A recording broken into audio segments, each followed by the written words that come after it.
Hello again, everybody, and welcome to Wednesday's edition of Big Blue Kickoff Live, presented by Cadillac, the official luxury vehicle of the New York Football Giants.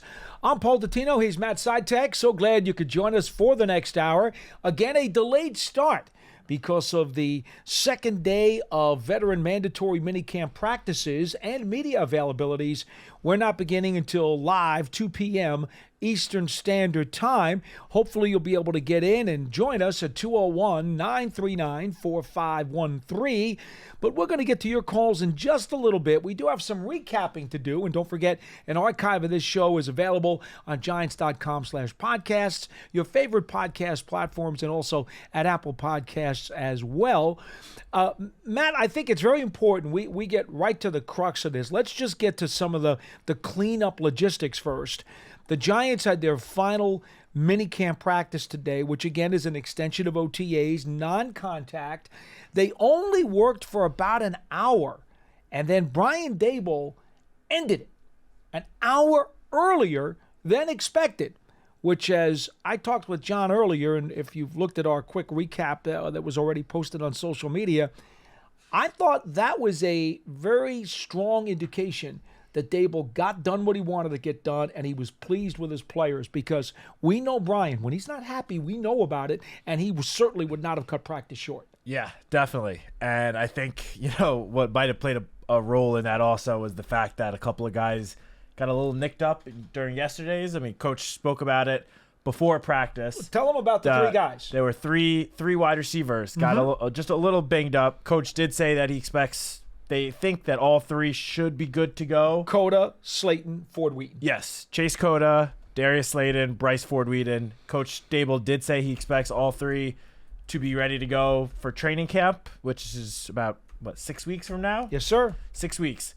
So, he didn't outright say that was, the reason why practice was a little on the lighter side, but after, on the second to last day of practices before the summer break, to have a couple of guys go down like that, I feel like it might have played a little role in that. Although I do recall last year, the last minicamp practice on the same Wednesday was also a little bit on the lighter side. Mm-hmm. So this just could be how, Coach Daboll, the whole coaching staff, thinks is the best way to go before, they break for the summer. So if this is what Coach thinks is best, it's definitely fine by me. I thought there were two plays that I jotted down from the 11-on-11 period.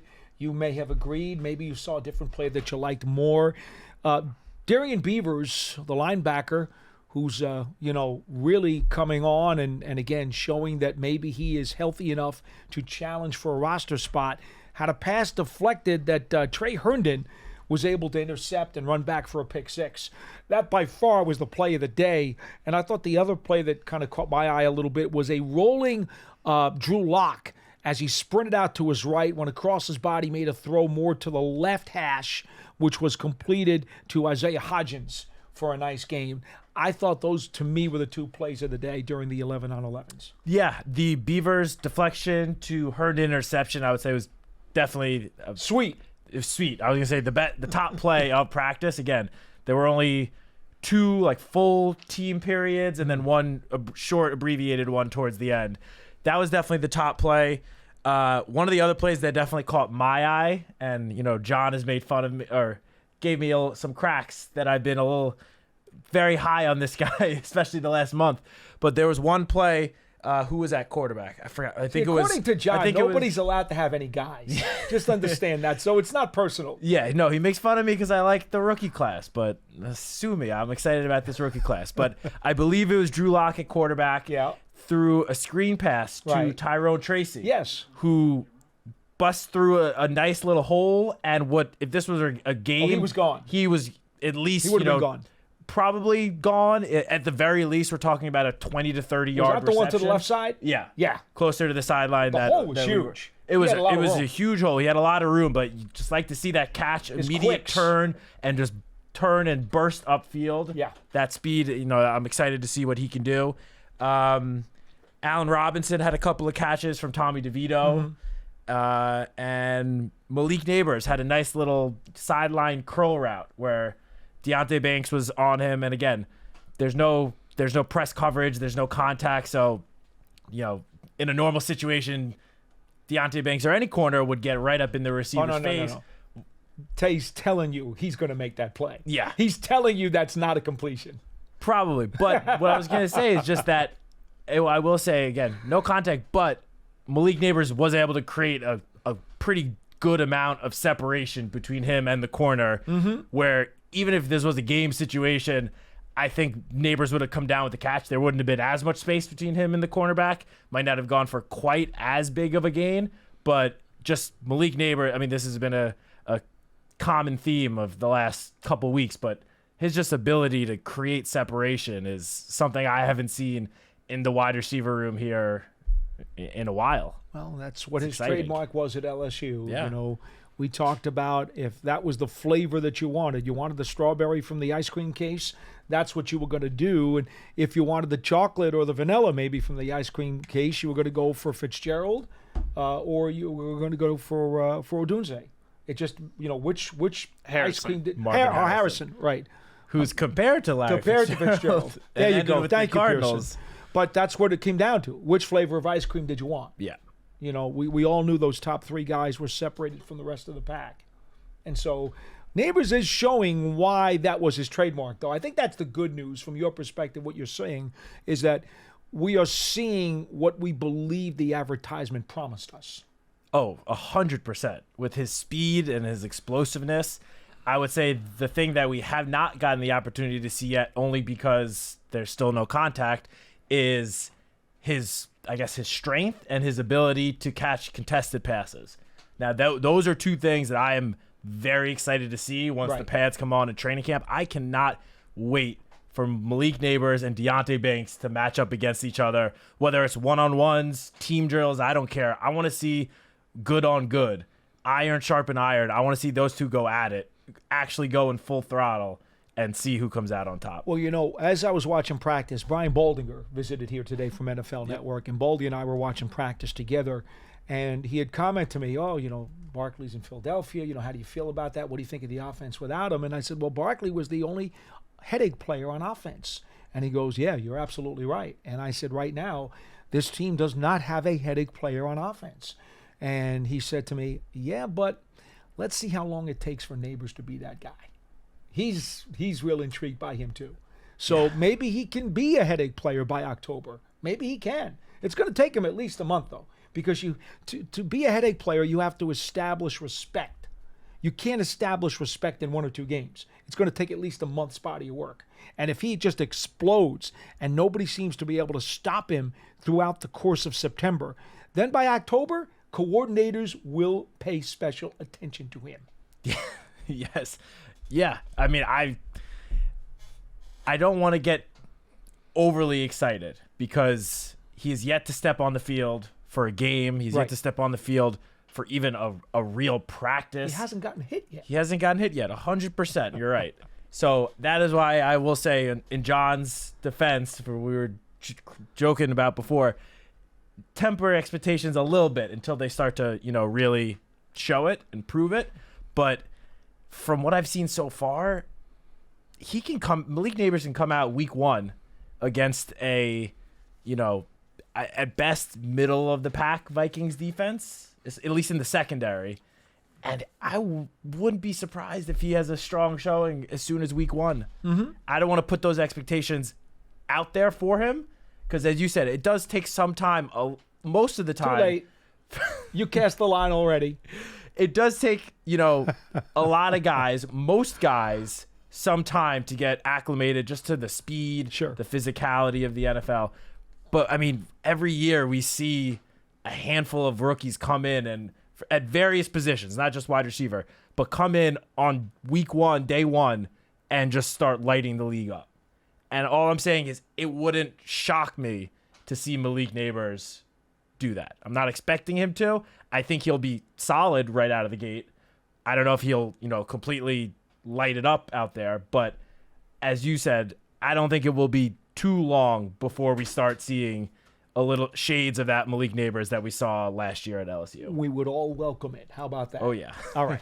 All right. So we've talked about some of the players. Let's get right to the coordinators. Again, we haven't had an opportunity to really grill these guys since they were all brought in here. And I say all brought in, of course, Gabriel the former assistant special teams coach with the Jets, is now the Giants special teams coordinator. And Shane Bowen, formerly of the Tennessee Titans, is now the Giants' new defensive coordinator. So 2 of 3 new coordinators here. Mike Kafka, a holdover, of course. So I should not say all, but certainly the 2 guys that we really have not had much of a chance to grill.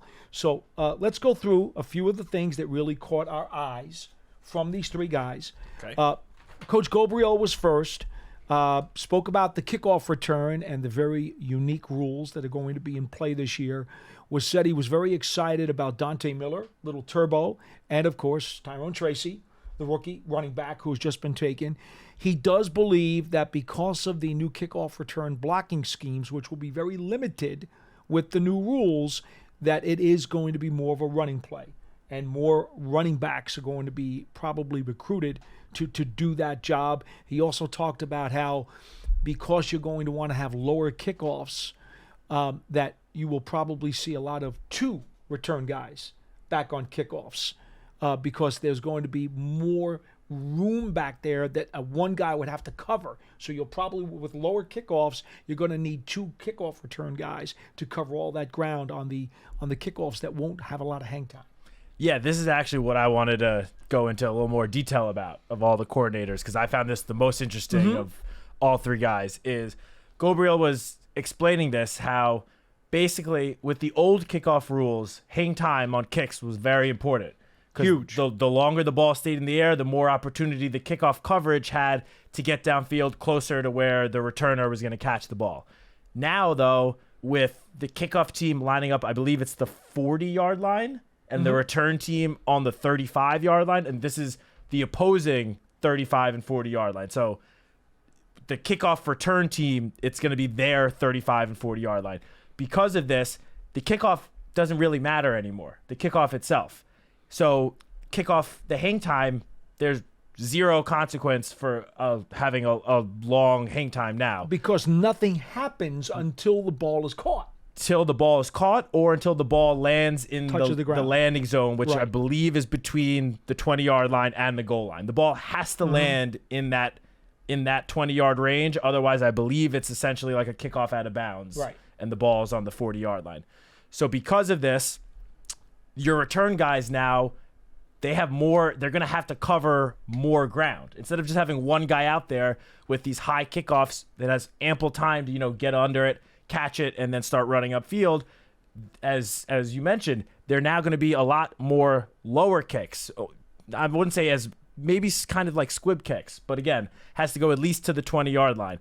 So because of this, Gabriel said that you're going to see a lot more teams putting out 2 returners, 1 on each side of the field, so they can handle those, less hang time kickoffs and catch it, or, if it lands in the landing zone, pick it up almost immediately, because once the ball lands in the landing zone, it's a live ball. The kickoff team, if they get down there fast enough, it takes a weird bounce, they could theoretically pick it up and return it for a touchdown, or just recover it themselves, and it's ball going the other way there. So that's what I found most important. We've been talking all offseason about the new kickoff rules and, potential kickoff returners for the Giants. And I don't know, at least since when I've been on the show, we haven't spent that much time talking about the fact that there's a strong chance that there are going to be 2 guys back out there. Could be, Tracy, Turbo Miller, Tracy, whoever. Wandell Robinson, Gunnar Olszewski, I think Olszewski's going to stay on punt returns. I think so too, but if there are 2 guys back there, who knows?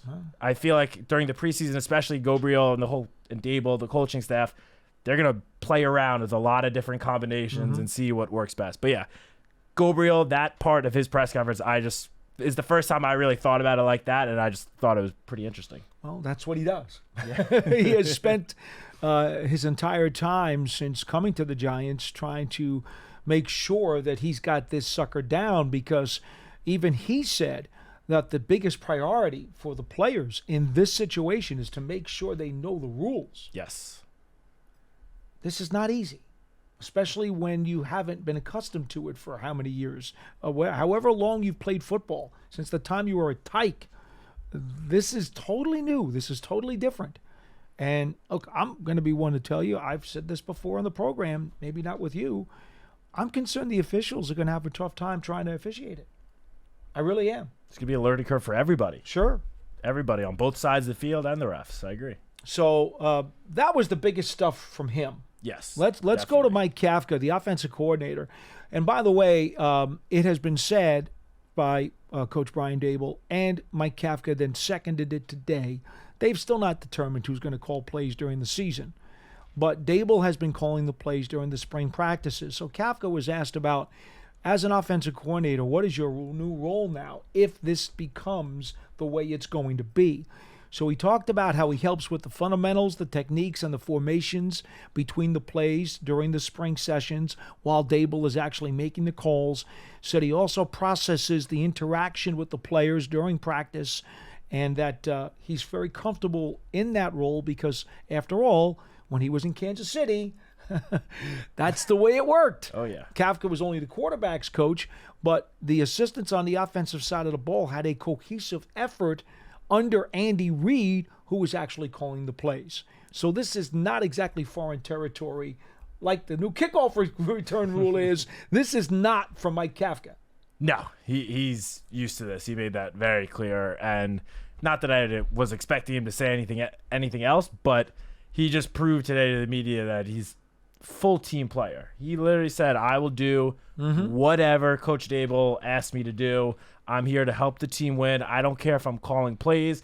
If I'm not calling plays, I still have so many other responsibilities that I'll be in charge of. It is all good, on my front. So again, he's been like that since he got here. I wasn't expecting him to say anything different, but I feel like, especially with some of the media members, I feel like trying to get a certain answer out of him. How about badgering? Yeah, that's one way to put it. Yes, yeah. it is. So they clearly looking for him to answer one certain way, and he just wasn't biting. Gave the team first answer, which is what we've come to expect from him, honestly, because that's what he's shown since the day he showed up here. Yeah, for sure. And Kafka and Dable also talked about they both believe and are counting on Evan Neal, who still, because of his offseason ankle surgery, has not done very much during the spring drills. But they both believe that he'll be ready by the first of training camp, and they expressing confidence in him. In fact, Dable said again for the second day in a row, he does expect all of his players to be physically and medically cleared by the time training camp starts. Yeah, and Jermaine Illuminor was one of the few players that spoke after practice, and he echoed the same exact sentiment. I mean, about Neal. Neal, yeah. He did. I think the last question was basically saying, like, are you going to take any practice reps at right tackle over these next 6 weeks, or are you just focusing at left guard? And without any hesitation, he said, I am only focusing on left guard. I have full confidence in Evan at right tackle. He's going to be there at the start of training camp. We are all so confident in him and his ability. I'm only focusing on left guard. So clearly everyone in the building is on the same page when it comes to, Evan's health, him being ready for training camp, and that right tackle position. The other thing I took note from Mike Kafka's press conference. Oh, yeah, go ahead. Is just he spoke about Wan'Dale Robinson, which I know has been, a big talking point for us, for those in the media, all offseason, because a lot of people think now that he's fully healthy, has a full offseason, he could be a potential breakout guy for the Giants, which you and I spoke about a couple weeks ago. But the thing that I took note that Mike Kafka said was that he's really stepped up and become more of a leader this offseason. And, he's only going into his third season. And again, has not had a full offseason with a full normal offseason since he got here, since he got drafted. Then last year he was dealing with the rehab from a torn ACL. So to hear that he's really stepping up as a leader, that's great to hear. And, there are some veteran guys in that wide receiver room, obviously. Darius Slayton's going into year 6. Allen Robinson's been in the league for it's close to a decade now. Isaiah McKenzie's been around. So there are veteran voices in that room, but he went out of his way to say that Wan'Dale's really stepped up as a leader. Yep. And considering there is still plenty of youth in that room, especially with Malik Neighbors and Jalen Hyatt, it's great to see that not only is Wan'Dale kind of stepping up on the field, but he's also stepping off the field as well. And Wan'Dale said that he kind of got the feeling at the end of last season, the last couple of games, that they were kind of pushing him. The room was kind of pushing him in that direction. And that was basically the gist of what he said. Also that he believes that he's now all the way back after the leg, the ACL surgery, because he didn't have the opportunity last year after coming back with the previous injury, and then last year got hurt, and he was, he didn't get hurt last year, but he was rehabbing. And now this year, he didn't have to rehab in the offseason. He claims he's been doing things on the GPS that he's never done in his life before. Yeah. So that was good thinks to he'll hear. be more explosive and faster and quicker than he's ever been in his life. So that could be good for the Giants, I think. Final thoughts on Shane Bowen, the defensive coordinator, who we really haven't had much of a chance to hear anything from. He was asked about his base defense, and he said, we'll find out what best fits the players. He does expect to use a lot of multiplicity on the back end. I think in general, that's the shortest way to describe his long answer, which didn't really tell anybody a whole lot. No, but it was long. Okay. He did say he's very interested in the rookies, thinks they've all done a good job, but the proof's in the pudding. He said, listen, it's about competition. When we get to training camp, that's when we're going to separate the guys. Because right now, while he's happy with what he's seen, it's not enough. It's just not enough. They haven't been hitting, and they got to step it up because guys are going to have to win jobs. And so he says they're on the right track. He says this is no longer a new defense. It's now a Giants defense. He's like, I've been here for 9 weeks. This isn't new anymore. Okay? Everybody's got to know what's going on. And when they come back to training camp, they better have it down. Yeah. He's making it clear. He wants to see some homework. These guys better not ignore the books while they're away for the next 6 weeks. Yeah. I mean, you got the same feel? Oh, yeah. I mean, okay. And most people, going into year one in a new system, it's, kind of fair to say at this point of the year, it's, still a new system. But he made it very clear, this is not a new defense. This is the Giants defense. And as you said, he's like, I expect everyone to know this, inside and out, like the back of their hand, basically. The only other thing that stood out to me during Shane Bowen's press conference was it feels like the last couple of weeks the media has been hounding more so Coach Dable than Shane Bowen about the, I guess, decrease in aggressiveness with this new defense. Because obviously it's no secret that the last 2 years under Wink Martindale, the defense was schematically very aggressive. They blitz were happy. One of the most blitz-heavy defenses in the league the last 2 years. Yes. Each season were top 3 or top 5 in terms of blitz rate. And so Shane Bowen was asked about this and asked about his defense being less aggressive. And he made sure to point out, he's like, look, our defense schematically, yes, will be less aggressive, but don't think for a second that the play itself is going to be any less aggressive. I expect my players to be flying around the field, flying to the ball every single chance they get. And that was very encouraging to hear. Again, not something I would expect him to say anything different, but the media has consistently kept on asking about, less aggressive defense. They've been asking all the defensive players, how do you feel playing in a less aggressive defense? So it was just good for me to hear the coordinator of the defense straight up say, look, this defense is not going to be any less aggressive. You might see a little less blitzes, but everyone is still going to be running 120% every single play, flying to the football, and that's what you want to see from your defense. Indeed. Finally, the first official training camp practice will be July 24th. That we also know from the discussions that went on today. So that's the deal. That's what we heard from the second day of mandatory veterans minicamp.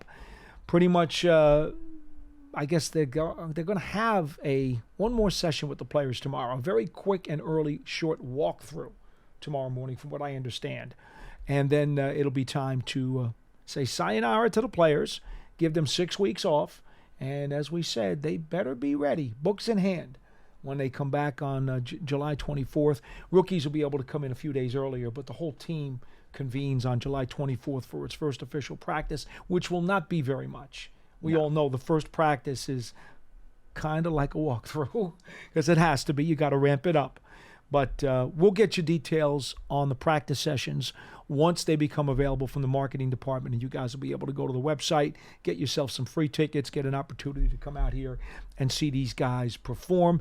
Don't forget, coming up on the 20th of this month, there is the Night of Legends. Oh, yeah. The Giants' 100th season celebration really gets off with a huge bang over at Madison Square Garden, the theater at Madison Square Garden, where they are going to have one unbelievable lineup of Giants guests, a panel of just the top of Big Blue history will be there to talk about Giants football and the organization. So go to Giants.com for more information. You can also go to Ticketmaster.com as well.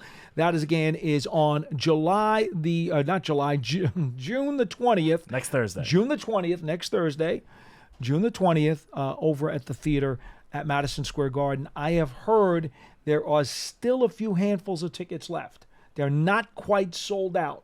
So It's close, though. If you're thinking about it, make your move, because you may not be able to get in if you wait much longer. Yeah. And one more note, just want to say. Yeah. The team, as you said, breaking tomorrow for the summer break, back in 6 weeks, but Giants.com and the Giants Podcast Network over those next 6 weeks, we're going to continue to be providing plenty of content for you guys, all the Giants content you could dream of. We have interviews with players. We'll have articles on a lot of those interviews, a variety of other columns up on Giants.com between me, Dan Salamone, John Schmelk. So just a little reminder to keep up with Giants.com and the Giants Podcast Network. The word vacation is not in my dictionary. No, not a vacation. It's not a summer break for us. We'll still be here every day. Never has been. He thinks this is new news. It's okay. It's okay. I'm just reminding our listeners. You're new to the program, so it's okay. All right. 201-939-4513 is our phone number here. I'm at Giants WFAN. He is at Matt Citak. Don't be afraid. Hit us up on Twitter if you like. In the meantime, it is about time to go to the phone calls, and then I forgot the promos. All right. Yeah, Pearson, I know. I got to get the promos in here. Giants TV is the official promotional app. It is available at all of your favorite podcast platforms. Let's see. Go to Apple TV, Roku, Amazon Fire TV, and the Giants mobile app as well. All right. Want to make sure I got that in. Giants season ticket memberships for 2024. Want to get in on those too? Get a little bit of an early jump? Exclusive member benefits for the season as well as the offseason can be found out at Giants.com/tickets. Limited inventory is available. And finally, it seems like these promos are so old, they're growing mold by now. The Giants Huddle podcast, available all year round, as Matt just said. All kinds of interviews, long-form interviews with Giants people as well as NFL people. And it's available on your favorite podcast platform, or go to Giants.com/podcasts or Apple Podcasts if you prefer. All right, now we can go to the phone calls. 201-939-4513. Ron in New Jersey is on line 2. You are first on Big Blue Kickoff Live. Hello. Hello, guys.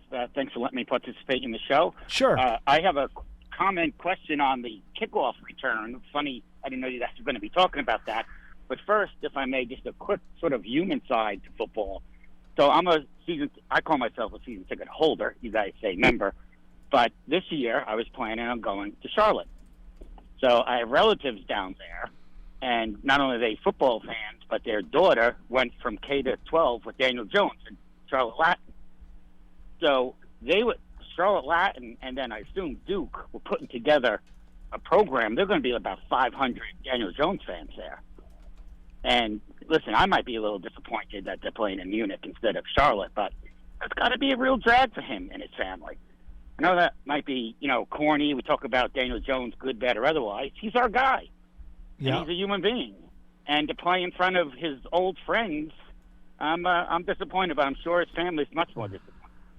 I know that's something we don't always think about. I have not talked to Daniel about that, but you are right. Talk to him. He has family down in Carolina, and I'm pretty sure that they probably would love to have had him play there. Yeah. That makes perfect sense, and I haven't even thought about that angle to the German game. Yeah, I will say that obviously the NFL creates the schedule. It was a little out of everyone's control. And Daniel Jones's background was not a factor. Unfortunately not. No, But that's a very fair point. I hadn't thought about that either. So actually, once I saw this when they came out and said they're going to play one game in Munich, I thought, oh crap! Please don't be Charlotte or Carolina. Anyway, so here's my question. You guys were alluding to it, and I'll make an easy prediction that teams are going to switch their return men throughout the year with this kickoff. Mm-hmm. I'm conceptually in favor of it. Right? Let's break up the pace. But my question is, what's the prototype do you think now? But even more important, my secondary question is, do you put your best guy or more of a special teams guy? You know how people are reluctant to put, a Dory Jackson back to get the punt. Is this where like your guy Bryce Ford Wheaton makes the seventh guy in the receiver room and he returns? What do you? I know it's a long way, but what do you guys think about that? Well, the numbers that they're listing Tyrone Tracy at, to me, are the perfect numbers for a kickoff return guy right now. And that's why so many people are saying that running backs, should be the guy. A, because of their vision. B, because of their slashing ability to then hit the hole quickly if they need to, or for that matter, to make that one cut and then move. 5'11", 209 pounds. You know what? Is that universally accepted now? Nothing's universally accepted because these special teams coaches haven't the foggiest idea how it's going to play out. Right. But I will tell you that right now I'm getting the sense that that's the kind of blueprint you're going to be looking at least at the beginning, until they find out how this thing plays. Then you'll see some tweaks. I agree with that. But do you think it's a guy who that's what he does, or is he from the running backs room and does both? And can they do both? It's going to depend on how much room you have on the back of your roster. Look, if you're a really good team and you have the ability to hide a guy on the back of your 53, right, who's primarily just a kick return guy, well, that's really great. But if you're not, well, then that guy's going to have to come from someone who might be in your rotation. I don't necessarily know if it's going to be a guy who's a starter and a bell cow, so to speak. I'll give you a good example, right? Please. The other day, down in Washington, Brian Baldinger was just talking to me today at practice, and we discussed the kickoff returners for the Giants, the potential guys that they might use. And he said to me, believe it or not, the Commanders had a Robinson and Eckler back on kickoff return that they were starting this past week. Eckler and Robinson. Now, those two guys, they're A-lister players. They're top two running backs. Those guys are not, back in the depth chart guys. That's the heart of my question. That's interesting. So a lot's going to depend on what is your luxury. Do you have the luxury to make it a back of the depth chart guy, or are you forced, if you want any production at all, to use one of your frontliners? I will say, again, it's only minicamp and it's OTAs and minicamp, so take it with a grain of salt. But we saw some of the Giants' top receivers doing kickoff return. Wan'Dale Robinson. Yeah, Wan'Dale Robinson, Darius Slayton. Those are the two guys that came to mind. They've been back there with all the other kick returners participating in these drills during these offseason programs. So, again, I think Michael Gabriel is going to play around throughout training camp, throughout the preseason, try to see who, I guess, fits the mold the best. But, as you even brought up, I do think it's very possible that we see a variety of different combinations, at least through the first preseason and maybe even the first month of the season. Maybe longer. Yeah. Maybe. Yeah, it wouldn't surprise me. It adds a little bit of drama, right? Just the fact that we're talking about it in the beginning of the year, we'll be talking about this. So I guess, I'll give the NFL a point. Thank you, Ron. Thank you, guys. Appreciate the phone call. 201-939-4513. Ron's call just reminded me, one other thing that was brought up during Michael Gabriel's press conference that I think we should talk about real quick. Was the possibility of having someone other than Graham Gano do the kickoffs. with these new kickoff rules. Oh, yes. He said a non-kicker. A non-kicker. Because so we're some talking of the about, Giants have had experience in the past. Yeah, so we're talking about like a position player potentially taking the kickoff, because with the new rules, there are going to be a lot more kickoffs.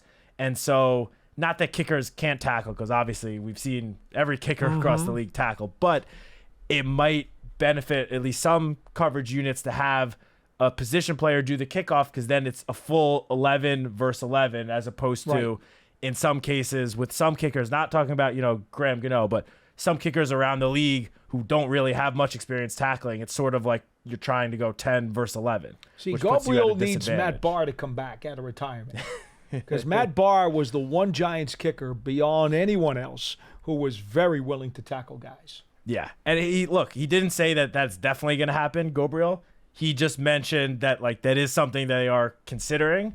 I think that is obviously something we'll see a little bit more once preseason games start. I saw Justin Tucker said he put on weight for that exact reason. Did he? I saw that as well. I did not see that. But the thing that also made me think of this was the Chiefs have made it very clear that they have Justin Reed, a safety, who I believe took a couple of kickoffs for them last year when Harrison Butker got hurt. But Justin Reed has been practicing doing the kickoffs with the new rules for that exact reason. Well, it gives you 11 tacklers on the field as opposed to 10 plus a kicker. Yeah, exactly. And Gabriel actually, I love the phrase that he used. He said, we see the kickoff as the first play of the defensive series. Yeah. Interesting, right? Yep. 201-939-4513. James in Georgia is next on Big Blue Kickoff Live. Hello, James. What's up, guys? Thanks for taking me twice in 1 week. Well, that's all right. We're breaking the rules a little bit right now. Yeah. I know y'all got a slow period coming up here soon anyway, right? So I know one thing John had said last week, we could send in some type of questions, because it's going to be a slow period to see, still some time, right? So I tweeted him. I said, I know one time y'all did a show of if you took Giants players and made a whole baseball team. Well, I said take other New York athletes from other teams and built your Giants 53. And the example I sent them, I would put Igor Shesterkin as the center, so because nobody could get past them. But I probably put Isaiah Hartenstein as my tight end. Before you go any further, I'm telling you now, that team better have Jalen Brunson, Aaron Judge, Juan Soto, and Giancarlo Stanton on it. I'm just telling you that right now before you go any further. The Villanova 3 is going to be the quarterback and two wide receivers. One of them is going to be a wide receiver. There you go. But don't forget Matt Rempe either with the Rangers. I was going to say, you're talking about the Villanova crew. Rempe is definitely on throw defense. Mikal Bridges in there, too. Give my Nets a little bit of love. Okay. Why? All right. Yeah. He's part of the Villanova crew. He's good, and he's part of the Villanova crew.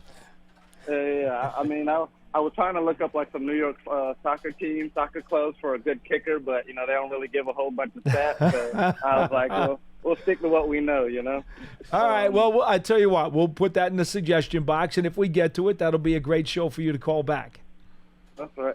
I did call about some of the interviews that over the couple of days. I'm gonna play devil's advocate for a second, and if you have how they were talking about the defense is still aggressive and all that stuff, I don't want to see where a couple of weeks in they're talking about simplifying the defense because they're thinking too much. One thing that Okereke said was, and Bowen was like, yeah, you have to, it's not just a move right. Defense. You have to think about things. And, I don't want it to be, because we've seen in the past where, we're going to simplify. Guys are thinking too much out there. I don't want to start, the period and 3 or 4 weeks in, Bowen's talking about, okay, we got to simplify it, dumb it down. The guys are missing tackles here, not in the right spots, I don't want it to be too complicated off the back, and then you have to dial back because you're losing games. That's fair, James, because, years ago when Rod Rust was the defensive coordinator here, the words you did not want to hear, but we did in those days, was the read and react defense. And that for every Giants fan who was around in those days will cause some really bad stomach cramps. I'll tell you that right now. because you're reading, and by the time you're reading, the other guy's already on the next page. So, and I know y'all do like over under show for later, but with again with the retirement, do you think 5 or 6 touchdowns is what's the over under on that out of the receiving room as a whole? And who do you think is going to lead that, being Theo or Cager? Or you mean the tight ends room? Yes, sir. Yeah. All right. Well, we'll take that under advisement. And James, again, please call us again, 201-939-4513. I am sure that the tight ends room will be in John's over-unders by the time we get to training camp. I guarantee it. He's always playing around with those things nonstop. So we will, I'm sure, be part of that. So I'm not going to spoil it now by having that conversation. 201-939-4513. Line 3 has Cal in Connecticut. You're next on Big Blue Kickoff Live. Hello. Hey, what's going on, guys? Thanks for calling. Long-time listener. First time calling in. Great. I wanted to ask you guys, I got a buddy of mine who swears Malik Neighbors is going to win off rookie. And I kind of tell him that's a little bit of wishful thinking. I know Puka Nacua broke the receiving record for rookies last year, catches and yards, and he still didn't win it. So I want to know what you guys think, if it's realistic, and what has to happen in order for Neighbors to win it. And I'll take your answer off air. Thank you, guys. Sure thing. Thank you for the call. 201-939-4513. You want to take a shot at that first? Yes, I just first want to just look up the voting. Okay, so Puka Nacua came in second last year for Offensive Rookie of the Year. C.J. Stroud won, and I will say C.J. Stroud had just about the best rookie season we've seen from a quarterback ever. So I feel like that played the biggest part in, Puka Nacua not winning that. He clearly was close. He received the second amount of votes by a significant margin, and so then what would have to happen for Malik Neighbors to win it this year? I would say he does not have to break the rookie receiving record. No. Nacua had 1,500 yards, I think. 1,486. He doesn't have to beat that. Close enough. He doesn't have to beat that. But, I would say if Malik Neighbors, breaks 1,000 yards with 8 touchdowns, maybe, I feel like that would put him in the running. Some of it is definitely going to have to do with, obviously, how the other rookies do. I mean, this draft this year broke the record for quarterbacks taken in the first round. So you have Caleb Williams, who is definitely going into the season as the favorite. You have Jaden Daniels, the number 2 pick. Both of those guys are going to be the starting quarterbacks from week 1. I think the Bears named Caleb Williams the starter a month ago, before they even got in for offseason program. I don't know if Washington's made a similar announcement, but I would think that Jaden Daniels will be the starter, if it's not week 1, very early in the season, over Marcus Mariota. Other guys, Drake May, J.J. McCarthy, Bo Nix, I don't know if they're going to necessarily be on the field week 1, but it's definitely easier for a quarterback to win the award. Without a doubt. Because they touch the ball every play. It's the same thing with MVP voting. The quarterbacks are always at the top of the MVP voting for that same exact reason. Now, if Malik Neighbors puts up a special season, and again, I'm talking 1,000 to 1,200 yards and anywhere from maybe 8 to 10 touchdowns, I think he would 100% land at the very least within the top 3 of Rookie of the Year voting. But at the same time, not only does he have to compete with all those rookie first-round quarterbacks, but you also have Marvin Harrison Jr., who got picked before Malik Neighbors. You have Rome Odunze, who I would say, as much as I love Rome Odunze as a prospect, and I think he's going to have a great career, he might struggle to put up as big of numbers this season alone, just because the Bears wide receiver room also has Keenan Allen and DJ Moore, while Marvin Harrison and Malik Neighbors are both immediately stepping in to the number 1 option in the passing game on their respective offenses. Yeah. But there are also, a couple of running backs who it seem like rookie running backs that are going to be the starting, potentially featured backs from week 1. So it's going to be tough for Malik Neighbors to win Rookie of the Year. I don't think, at least publicly, he has not stated that as anywhere near the top of his mind. I don't think it is. I think he's worried about learning the offense, getting accustomed to the offense, to his teammates, to the building here, and just going out there and doing the absolute best that he can to help this team win. I don't think he had, from what I've seen from him in the month and a half that he's been in this building, he's putting the team first. He's going to always put the team first and cares way more about team success than personal success. So if he ends up putting up a great season and taking home that award, that's great. I think he would, without a doubt, so much rather not win the award and see the Giants win 10 games and make the playoffs than win the award and maybe, the Giants go 7-10 and miss the playoffs. I would hope he feels that way. I mean, I'm pretty sure when he spoke to the media during OTAs, it seemed like he felt that way. He had some, I don't remember the exact quote, but it basically was something along those lines of he cares way more about the team's success than his own personal success. There have been 5 wide receivers in the NFL who've won Offensive Rookie of the Year since 2000, just for FYI. That would be Anquan Bolden, Odell Beckham Jr., Jamar Chase, Garrett Wilson, and Percy Harvin. Those are the 5 wide receivers since 2000 who have been AP Offensive Rookie of the Year. So it is not a rarity. It certainly can happen. Yeah. I mean, that is virtually 1/4 of the time. Yeah. Again, or 1/5 of the time. I truly believe, and Marvin Harrison's great and, could end up having a better season than Malik Neighbors. Yeah. Could. I think Neighbors' biggest competition is definitely going to be Caleb Williams and Jaden Daniels. All right, 201-939-4513. We go back to the phones. Scott in New Mexico is on the line, and you're next on BBKL. Hello. Hi, guys. In regards to the previous caller, and to your profuse praise of Malik Neighbors, I think Malik Neighbors is a generational talent that comes along maybe once every 20 years or so. And last year, CeeDee Lamb, I think, led the NFL with 135 catches. I think Tyreek Hill had maybe 120 or 119, I don't remember. He has that ability, in my opinion, to do that. Forgetting whether he's going to be Rookie of the Year, he could potentially be most valuable player of the league. If you look at his last year at LSU when he had over 1,500 yards, I think, and 90 catches.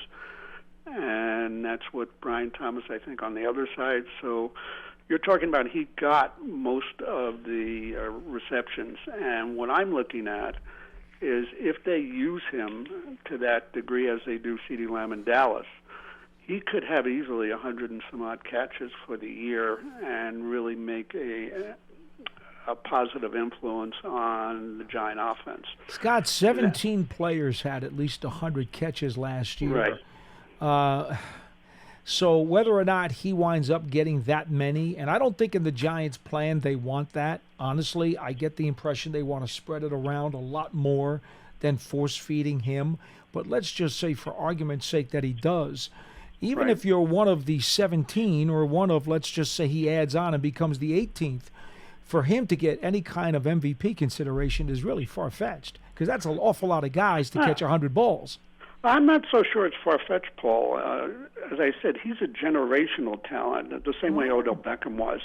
And I think he has a positive influence to do that. Now, obviously, I don't know how the Giants are going to design their offense, but I see him getting way over 100 receptions this year if they use him. And if it is more where they're going to sort of like break it up a little bit, so some of the other receivers are getting catches and so forth, then maybe it'll change. But right now I see him as better than Marvin Harrison Jr., better than anybody in the draft. So that's the way I look at him. My second point that I wanted to ask you about, I looked at the press conference of Daniel Bellinger. I've been a big Daniel Bellinger fan since he came in, but I feel he's been sort of pushed to the side a little bit, and I don't know why that is. Tobe Hooper, who my son knows, he got hurt. Scott, I'm going to stop you there because Brian Dable told us today that Bellinger did get nicked up a few weeks ago, would not go Okay. into any details, but said that's why they've held him back. Okay. So that's a Because, little bit of a mystery, but we now know something was there. Got it. Because I think they've not used him in the capacity. I know last year he was potentially, really acted as a blocker. But he has the ability, according to his head coach at San Diego State, to catch the football. Mm-hmm. And they said he's a good wide. He can catch the football. And I think with Theo Johnson coming in, he's sort of been overlooked a little bit. Now that I understand he has an injury, maybe that's the reason. But I think they're underutilizing somebody like that. So if he's going to work into the offense, and he certainly has the size to play tight end, I don't understand why they would be using him less as opposed to more. And I wanted to get your opinion on whether they can utilize him a little bit better than they did in his rookie season, although he got hurt as well. I think there's one simple answer to that, Scott. I hate to say it to you, but we're talking about a coach who is a modern offensive mind who is going to love 3 and 4 wide receiver sets. And when you start doing those kinds of things, and even when you go empty backfield and you go 5 potential wide targets, Daniel Bellinger is not going to be on the field ahead of Hyatt. He's not going to be on the field ahead of Slayton or Right. Robinson or Neighbors or even Singletary for that matter. He's just not. Okay, so you're saying that basically he's not going to be on the field as much as those guys are going to be on the field. Right. I think it's pretty academic that, he is not, in their minds, as much of a passing game threat or as explosive as they are. And I don't think they think that any tight end is going to be on this roster. I think those other guys that I named, if you're going to put 5 guys out, or maybe even Tracy instead of Singletary, becomes that running back who becomes the 5th guy out of the empty backfield. I don't see I do think there's going to be times where he's going to play, and there'll be times when Theo Johnson's going to get in there. Maybe a few times we'll see double tight ends, but for the most part, Right. I don't see the tight end being a big factor. Okay. Well, thanks for the insight. That's basically what I was really trying to get at. Okay, be well. Thank you. Go ahead. I mean, do you see it the same way? No? I disagree slightly. Okay. Only slightly. I do think it's obviously the passing game is going to rely so much more heavily on the wide receivers, of course. But, I mean, Daniel Bellinger 2 seasons ago as a rookie, prior to the freak eye injury that he had, I know. he was getting off to a very solid start. And we always talk about how tight ends are the position more so probably than most of the other positions where it really takes time for a rookie to get acclimated to the NFL and to really get up to speed with just everything that comes with playing in the NFL as opposed to playing at the collegiate level. He's now going into year 3. Obviously, Darren Waller is now retired. He is now at the top of the depth chart, at least as of right now. And I do think, Theo Johnson, from what I've seen from him the last couple weeks during this offseason program, Theo Johnson could eventually, at some point this season, overtake Bellinger for that top spot on the depth chart, at least when it comes to passing situations. But at the start of the season, I feel like it's going to be Bellinger out there. Whenever there's a tight end on the field, it's going to be Bellinger out there because he's shown that obviously he is more than capable as a blocker. He's got the size to block. He's just able to do it well. And I think he's also proven, while smaller sample size, but he's proven that he is able to catch the football when he's given the opportunity. He just hasn't been called upon to do that much in his first 2 seasons. I think with Darren Waller now retired, Brian Dable and Mike Cathcart, they're still going to run plenty of offensive sets with at least 1, if not 2 tight ends on the field. And I do think that Daniel Bellinger, I'm not saying he's going to go out there and, catch 70 passes this season. Probably not. You never know, but likely not. But I think Daniel Bellinger and Theo Johnson both, I think they're going to be tight end 1A and tight end 1B, and that who gets which spot might switch throughout the season. But I think both of them are going to play, at the very least, like decent, solid roles in the passing game. I don't think they're just going to, be out there to occasionally, or at least Bellinger, I don't think he's going to be out there just to occasionally block, and that's it. I think we're going to see him running routes.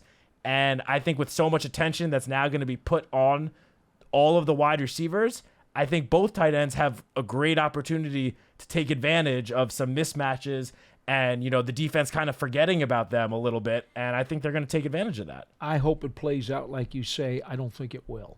All right. I think if you want to emphasize Bellinger at all, they may lean on him a little bit more in the red zone or the deep red zone, which is inside the 10. That may be a place because you don't need the explosiveness and the yak yardage if you're that far deep into someone's territory after the pass is completed. All you need is for someone to be able to make a play at the goal line or in the end zone. And perhaps because of Bellinger's size and physicality and his catch radius, maybe that's a better place to lean on him. As far as the whole offense from goal line to goal line, I got to disagree with you. I don't think he's going to be. You don't think 3rd and 5s, 3rd and 6? Look, I see too many playmakers on this roster, and I think this is an offense that wants to get the ball in the playmakers' hands. If I can get the ball into the hands of those other guys that I mentioned before or Daniel Bellinger's not touching the ball. It's really just that simple. He's just not. But let me say this, and that's no knock on the kid because I loved him as a rookie coming out. He had a really solid rookie season until he got hurt. I think he took a big step back last year. I was not, and I think he would tell you that. His sophomore season there was drop off. His blocking was not as good, and his production in the passing game was not as good. He took a step back. He needs to rebound. If he's going to have even a chance to do what you do, he needs to rebound and be more like the guy he was as a rookie. Well, other than the month that Darren Waller was out on IR, Daniel Bellinger saw his playing time decrease. Mm-hmm. So I feel like is obviously a big reason why his production took a big step back. But he didn't play as well. But just in terms of what you said about like the explosiveness, well, obviously, Malik Neighbors, Wan'Dale Robinson, Darius Slayton, Jalen Hyatt, no one's going to argue that Daniel Bellinger is more explosive than any of those guys, obviously. But I will say, and I've spoken many times since the draft about the reason why I was so excited about Theo Johnson was because of his athleticism. He scored a 9.99 on the relative athletic score, which ranked 9th out of pretty much 1,200 tight ends going back to 1987. You don't think catchers know that? Well, Daniel Bellinger, 2 years prior to that, he scored a 9.69 relative athletic score, which at the time ranked 35th out of 1,000 tight ends. Daniel Bellinger is still a very athletic tight end. No one's going to confuse him out there for Puka Nacua, but like let's not get it twisted. When he's matched up against, a linebacker in coverage, the advantage that he has in terms of his athleticism versus that linebacker could be more than the advantage, we might see from Malik Neighbors compared to the athleticism of the top corner that's going to be guarding him.